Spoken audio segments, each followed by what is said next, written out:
We're starting a brand new series today, 4 parts, called Breathing Room. There's a green insert in your bulletin, so take that out. You need to take some notes and what God is saying to your heart as He speaks and through His Word today. But a few months ago, Karen and I, many of you know, we moved into a ranch-style house.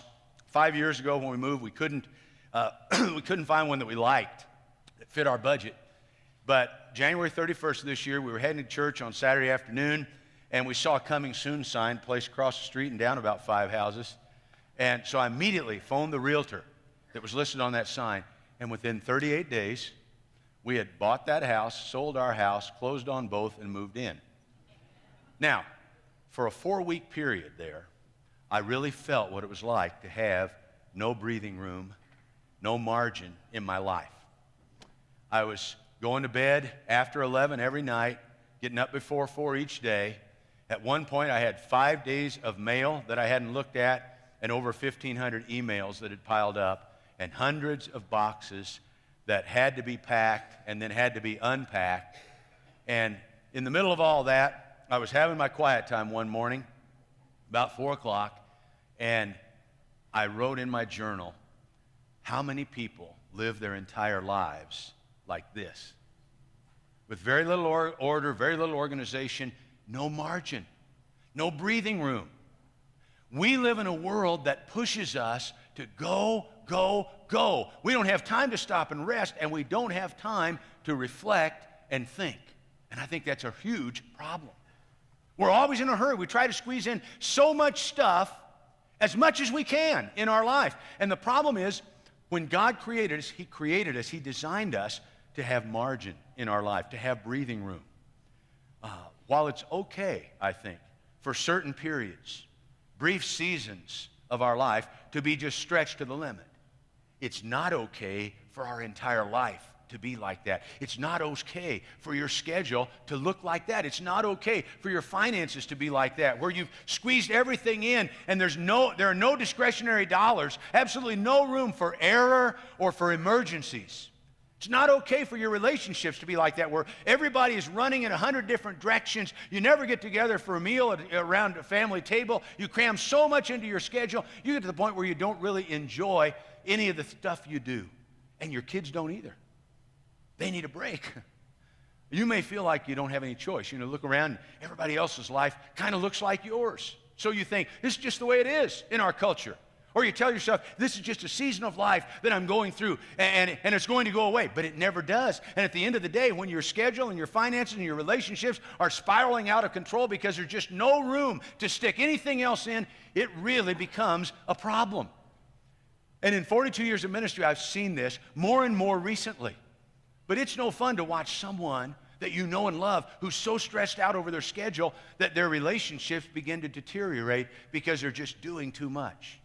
And it's no fun to watch parents shuttle their kids around to everything they feel like their kids need to be involved in, and after a while, they don't even have a relationship with their kids. They're just more like cab drivers for them, carting them around.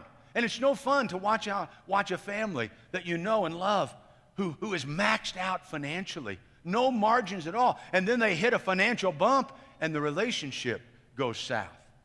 As we're going to discover over the next 4 weeks, God actually has something to say about this whole issue. You look at creation, you look at our world, and obviously God is into beauty, and He's into order, and He's into space, and He's into breathing room, because when all is said and done, life is better when you can stop and smell the roses. Life is better when there's margin, where there's space to breathe. Let me just explain what I mean by breathing room. Breathing room means you don't have to drive 80 miles an hour everywhere you go because you have time to get there early.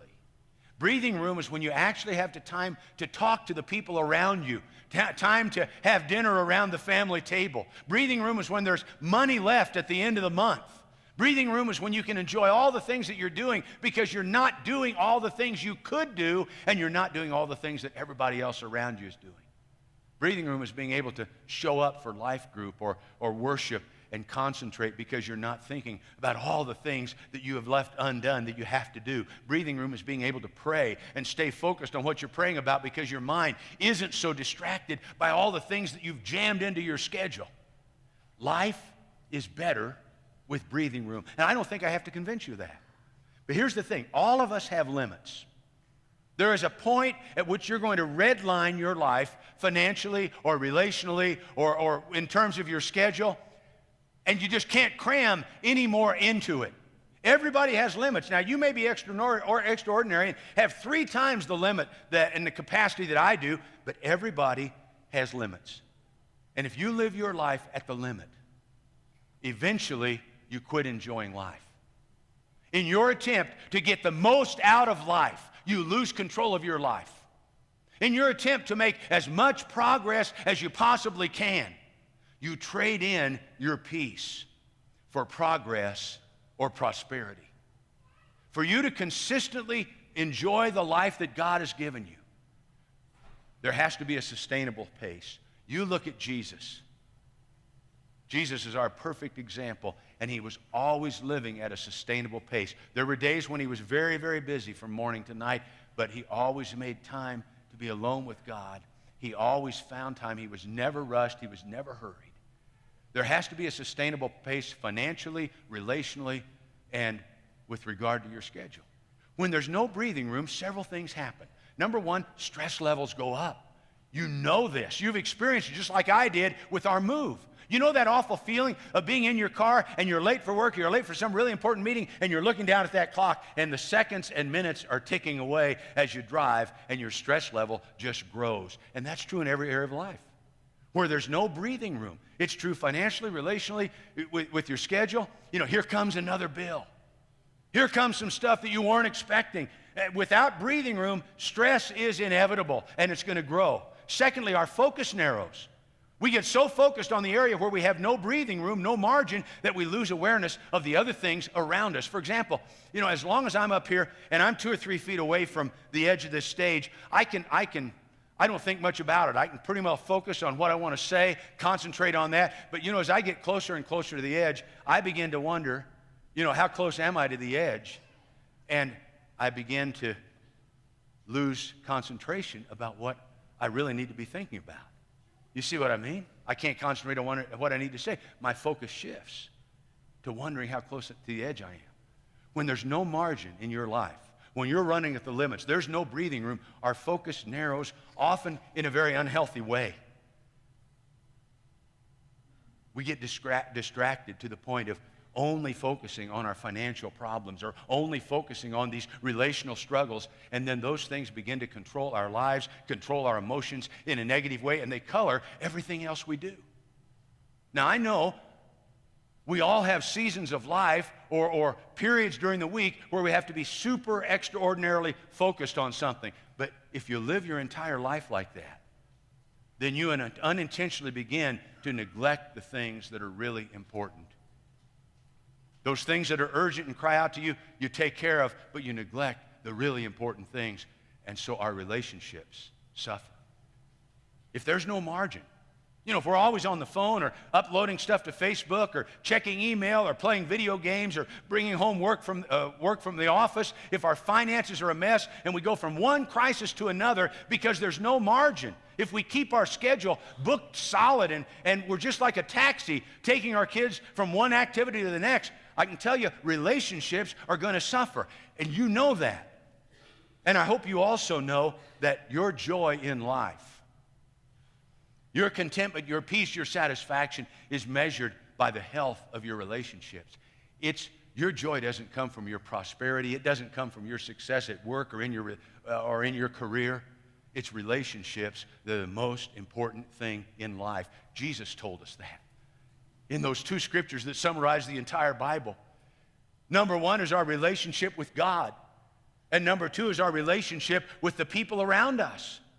And when either of those relationships suffer, we lose the joy, we lose the happiness, we lose the contentment and the fulfillment in life. When there's no breathing room, there's more stress.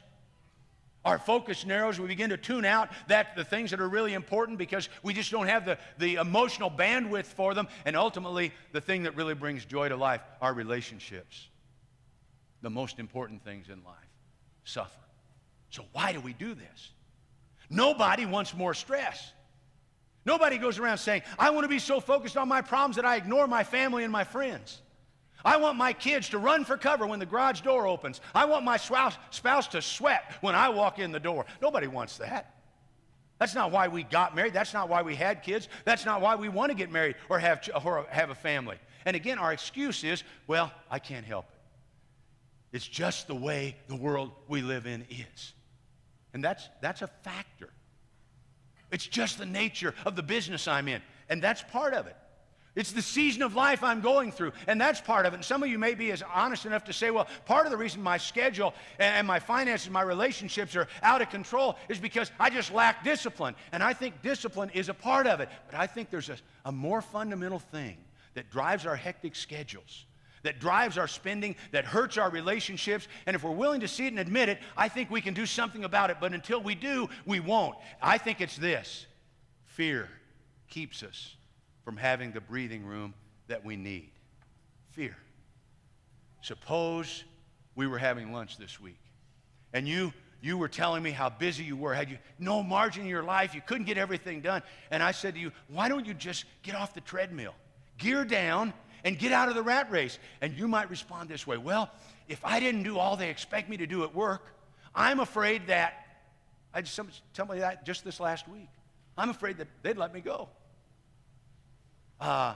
Or, if I'm afraid, if I took my kids to all those activities, if I didn't get them involved in all those different things, I'm afraid that, and you finish the sentence. Or you might say, if I told somebody I couldn't come to that they've invited me to, I'm afraid that, maybe they won't invite me again.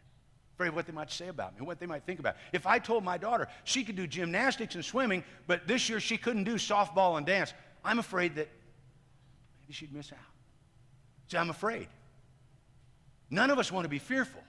But I think without knowing it, we allow fear to drive us to do the things that we would never do if we were allowing our reason under the influence of the Holy Spirit to direct our lives. For some of us, it's the fear of missing out. We fear that our kids will miss out if we don't have them involved in every single activity that comes along. And if we're honest, there's sometimes a fear that if we don't go, if I don't say yes to certain things, if I don't sign up, if I don't do this, I'm going to miss out. And so we drive ourselves crazy with all these activities. And another thing, I think we fear falling behind. How often do we fall into this comparison trap in our culture? We look around at what everybody else is doing, what everybody else is accomplishing, and we begin to compare ourselves with how they live, what they drive, what they wear, where they vacation, and we develop this fear that we're going to fall behind, like life is some kind of a competition.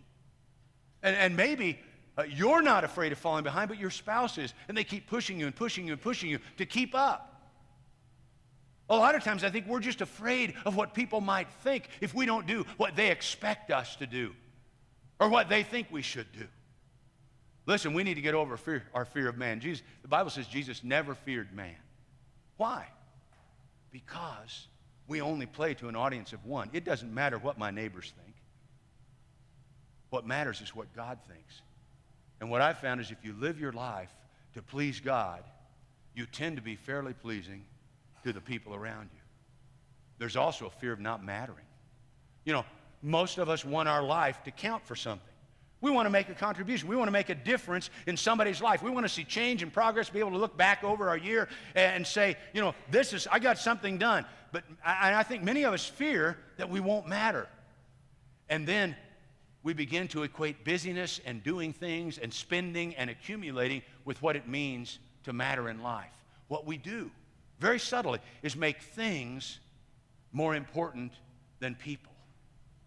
And instead of loving people and using things to help them, we use people because we love things. We use people to get them. So our fear of mattering much has the potential to draw us away from that which matters most, our relationship with God and with each other. Without realizing that we have these fears, they keep us from having the margin that we need to really enjoy the life that God has given us. What if we were willing to address those fears, to take an honest look at what drives us, what drives our schedule, our spending, our relationship? Here's the thing: God loves us so much that he speaks to every issue that we face in life. In this book, God speaks to every issue that we face in life. In fact, he often provides the answer to the problem before it becomes a problem. He loves us so much that he gave us these guidelines to keep us from having the problems in the first place, just like you do with your children. We can learn so much about how much God cares about us and loves us when we think about our relationship with our kids. You encourage your kids to develop certain practices, certain habits while they're young, so that they'll never have those problems that you know they'll have if they don't develop those habits and practices. Every good parent is proactive. We warn our kids beforehand. We warn them about sticking a knife into the socket. We warn them about running with scissors. We warn them about these before they've ever done these things, because we love them and we want them to avoid the problems that they'll have if they don't know those things. We want them to avoid dangers and difficulties. God has done the very same thing for us in the Bible. He's warned us. He's given us guidelines. He says, if you develop this, then you're not going to have some of this pain, some of this heartache, some of these difficulties. Unfortunately for our children and for us, we often don't listen to him ahead of time. And those kids don't listen to us ahead of time and avoid the problems. We wait until we've been hurt. And then we have to learn the hard way. But the thing is, God says, you don't have to do that. I love you so much that I've communicated my mind. I've opened my mind to you in this book. And I've provided in here everything you need for life and godliness. All you need to have a full and fruitful life without all the pain and suffering if you'll just listen to me in the first place. Just like any good parent. The only thing he's interested in is our best interest. He has our best interest at heart. So let's hear what God has to say over these next few weeks about the importance of breathing room. Now, of course, he doesn't use that phrase. In fact, the phrase margin, as far as I know, is never used in the Bible. But the principles are very clear, very practical. There's a relationship, as we're going to see, between our faith, our trust in God, and our willingness to create breathing room, margin in our life. Maybe you never thought about this, but centuries ago, when God established a people for his own possession, a people, an ideal community or culture, Moses led Israel out of Egypt. Now, they had been slaves for 400 years in Egypt. Now, think about what that means. Every single person who left Egypt to begin this new ideal nation, all they knew was slavery. Any Israelite that had ever been free had died hundreds of years before. So here's a group of people who understand only one thing. You work 24/7. From dawn to dusk, you do whatever you're told, and if you don't, you get killed. So you and I can't really even begin to grasp or get our minds around their mindset. God leads them out of this slavery. He takes them into this new land and begins this new culture, this ideal culture. And the very first thing he has to do is give them some guidelines to live by, because they've never been free before. They don't know how to do this.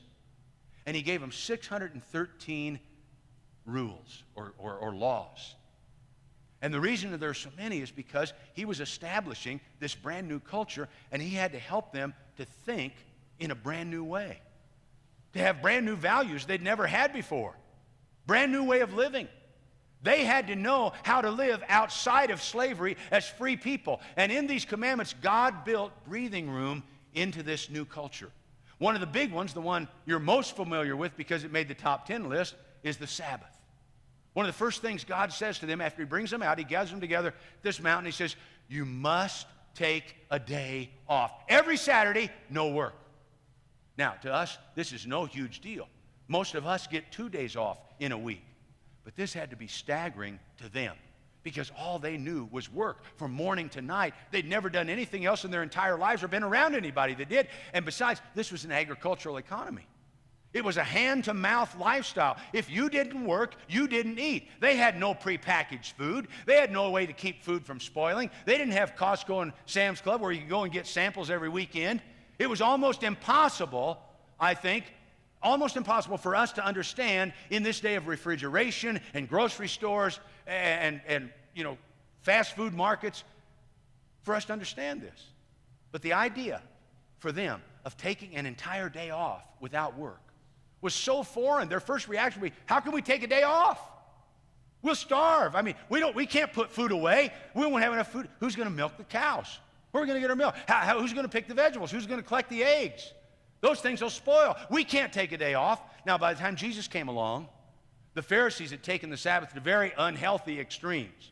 But in ancient Israel, the idea was simply this: when the sun goes down on Friday night, all work ceases. Whatever you didn't get done, it's got to wait. Got to wait till Sunday morning. God says it's against the law to work. How can you not love a God who one of the first things that comes out of his mouth is, you deserve a break today? Why did he say that? Because he created us. He knows us. He knows what we need. We need margin. We need breathing room. It's his will. But even more than that, by instituting the Sabbath, God began to teach his people that they had to trust him. Their questions: how will we eat? Just trust me. But what if we don't get all our crops in? Just trust me. How can we get everything done? Trust me. But what if? And God was just saying, just trust me. I will provide for you. I will take care of you. I love you. I didn't bring you out of Egypt to just let you go. The Sabbath was a huge expression of faith that God was going to take care of them. Years later, Jesus said that people weren't created for the Sabbath. Sabbath wasn't made to rule us. The Sabbath was created for people. God gave it as a gift to us. Now, it's no longer a rule. It's no longer a law, because there aren't any laws in Christianity other than the law of the Spirit of life in Christ Jesus, the law of love. But it's a gift that we need so badly in our culture. God wants us to build breathing room in our life. He wants us to have some downtime, time for refreshment, for recreation, for relaxation, for renewal. Make sure that you take that time each week, each day. Don't fill your day with so much stuff that you run yourself ragged, and don't fill it with work. Trust God in the gaps. Another thing, right at the very beginning of establishing this new ideal culture, was to institute the tithe. Now, the tithe is a Hebrew word that means tenth. It was a mathematical word. From the very beginning, God was teaching his people that they could not spend everything that they made, because their money was not their own. It belonged to God. He was providing it for them. He was entrusting it to them to manage for him. He was the one that gave them the health and strength to make that money, and he wanted them to help take care of the poor and the orphans and the widows, to provide the priests and others that would help them worship and learn God's will. They didn't have banks back then. So every Hebrew family would store their tithe in a jar or in a box. They would set aside a tenth of their wheat or their barley or their olive oil, their grapes or their newborn cattle in a special place. And each day they would visibly see that tenth was set apart to be given later to those who needed it. Could not be used for their personal needs. And it built into the ancient Hebrew culture, this ideal culture, a sense of financial margin. Just because it comes in doesn't mean it goes out. Now, I know that's un-American, but it is biblical. It's God's way. And they realized they were managers of what God is providing. The third command, as God establishes this new society just the way he wants it, the law of gleaning. Imagine you're a farmer. The only way you make money is by selling crops. You only have a couple of small fields. And God says, when you reap the harvest of your land, do not reap to the very edges of your field or gather the gleanings of your harvest. Now, the gleanings were the good, usable wheat or grapes or barley, whatever they were harvesting, that fell to the ground. God says, just leave it there. Don't harvest all the way to the edges, and don't go over your vineyard a second time or pick up the grapes that have fallen. Leave them for the poor and the foreigner. But these are my crops. That's like leaving money on the ground, God. That's taking food off my table. But God says, no, you just leave that for the people who are in need. And then listen to how he finishes this law. I am the Lord your God. And you think, what? Is this a new paragraph? Is he changing the subject? What's the deal? No, God is reminding them who he is. I am your provider. I am your lover. I will take care of you. I want you to trust me. He's simply saying, I don't want you to take everything to the limit. I want there to be some space. I want there to be some margin in your life, in your finances, in your schedules. And in that margin, what you leave undone, I want you to know for certain, I will take care of you. Trust me. When you're harvesting your fields and you overlook a sheaf, do not go back and get it. Leave it for the foreigner, the fatherless, and the widow. And then he says, so that the Lord your God will bless you in all the work of your hands. He promises that he will bless them, that he will take care of them. When they leave that margin in their life, when they don't take things to the limit, when we don't do that, when we have that margin, not only so that we can provide for others, but trust him that he'll provide for us. When we build that margin into our lives, into our schedules, into our finances, God says that he will bless us. And he will fill in the gaps. He will multiply and stretch what we do so that we can have margin and still have all that we need. That's exactly why when we follow him, when we trust him, he stretches our money. He stretches our time. We build in time each day to be with him, and he enables us to get more done in the remainder of our day. We put him first in our finances, and he sees to it that we always have enough. All my Christian life, for 43 years, I have been amazed at how that principle works. It doesn't make sense. But I can tell you, God stretches the time and the money, and he provides for that gap. These are eternal principles. These are principles that God established when he first chose a people to call his own. So we shouldn't be surprised that centuries later when Jesus comes along, he says the very same thing. I love you. I want you to trust me. I will provide for you. I will take care of you. And yet so often we're just like the Israelites. Well, that just doesn't work in the 21st century. That doesn't work in my family with my schedule and my business. That doesn't work in the world I live in. But Jesus just quietly says, test me and trust me. Jesus says, I'm not against working hard. I'm not against setting goals. I'm not against progress. I'm not against any of that. But when you find yourself stretched to the limit, maxing things out in terms of your schedule and your money, maybe it's because you're afraid. And when you find yourself fearful, doubting my promises to take care of you, I want you to step back and realize that you can trust me to fill in the gaps, to fill in the space. And so Jesus says, do not worry. It's another way of saying, don't be afraid. Do not worry. Saying, what shall we eat, or what shall we drink, or what shall we wear? For the pagans. Who are the pagans? That's our neighbors. That's those who are outside of Christ, who don't know the Lord, who have no relationship with him. Unbelievers who think that God could care less about them. The pagans run after all these things.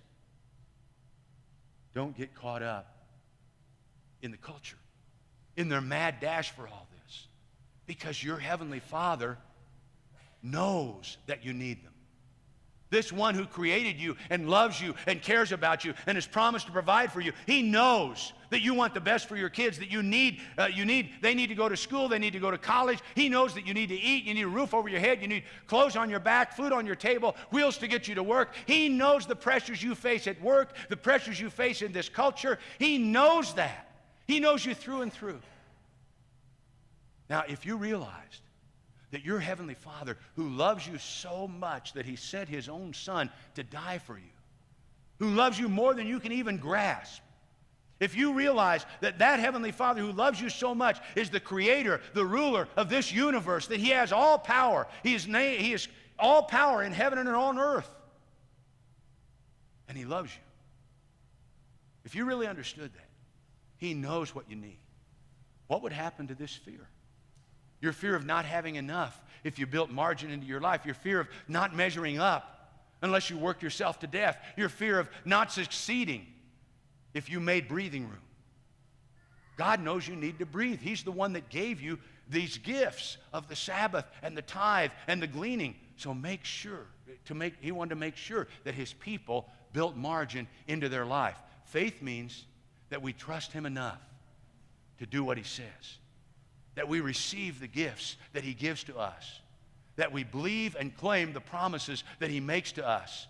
And so Jesus closes his statement with these words, and we just sang it in that song. But seek first, number one, his kingdom and his righteousness and all these things that you need, that the pagans run after, that our culture gets so worried about. All these things that you need, you seek him first, and they will be given to you as well. When we put him and his will first, he promises to provide all that we need for life and godliness. We can trust him. He invites us, come to me, you who are burdened, weary, heavy laden, worn out running the rat race, no margin in your life. Come to me, and I will give you rest. He invites us to trust him and find that breathing room. When we live with that kind of faith and trust, then in our effort to get the most out of life, we will not lose control of our life, and we will not trade our peace for progress or prosperity. He wants to give us that breathing room, that rest, that peace that surpasses human understanding. See, you will either allow culture and fear to drive you beyond your limits, or you will learn to trust that your Heavenly Father knows you, loves you, cares about you, and has the power to meet your needs. You'll learn to walk in accordance with his pace for your life, just like Jesus did. God made us to enjoy life, to enjoy relationships, to enjoy the money he entrusts to us. When we have no margin, no breathing room, when our life is filled with stress and there's no room for the people you love, there's no room for that which is most important. God created breathing room as a gift for us, but we can only have it when we're willing to trust that he will fill in the gaps. He will provide. So for the next few weeks, we're going to learn how to build margin in our schedule, in our finances, in our relationships. And your next step is right on the back of that connection card. Take some time this afternoon after the Cardinals beat the Rockies. That's the first thing I'm going to do is watch the Rockies and Cardinals. I got it TiVo'd so I can go to Janelle's open house. She's getting ready to go, to finish preparing for medical missions and go on the mission field. But take some time and ask yourself some questions. Where do I need some breathing room? Finances? My relationships? My schedule? Maybe all three. And then ask yourself, could there be a connection between my frantic pace and lack of margin and my lack of faith and trust in God? I mean, could it be that you feel like you need to provide for yourself? That you need to do all these things because you really don't believe that God will provide for your needs? Do you realize we can't do anything for ourselves? This life is all of grace, his power, his Spirit. Not our mind, not our ingenuity. It's just loving him back for the love he has for us. And then what would it look like in the area where I need breathing room? My schedule, my finances, my relationships. If I was convinced, really convinced, that my Heavenly Father does know what I need, that he cares about me, and he has the power to provide that need without driving myself crazy in my effort to get the most out of life. Don't lose control of your life. Let's work together over these next few weeks to create some breathing room. Let me just pray for you. Father, I thank you so much for your word, for the reminder, again, every weekend as we get into your word, the reminder of how much you love us, how much you care about us, and what you've done to enable us to live as children of God, set free, to enjoy and to reach the fullness of our potential as children of royalty. Thank you, Father, for these gifts of breathing room, of margin. Help us, Father, to focus on you, to live our life the way Jesus did, and to keep our eyes on you and allow your Spirit to enable us to make choices and decisions that indicate that you are first. and to trust you that everything else you'll provide for. We just thank you that you're such a wonderful God, Father, and that we get to serve you, and that we get to love you back. Help us to love you more. In Jesus' name.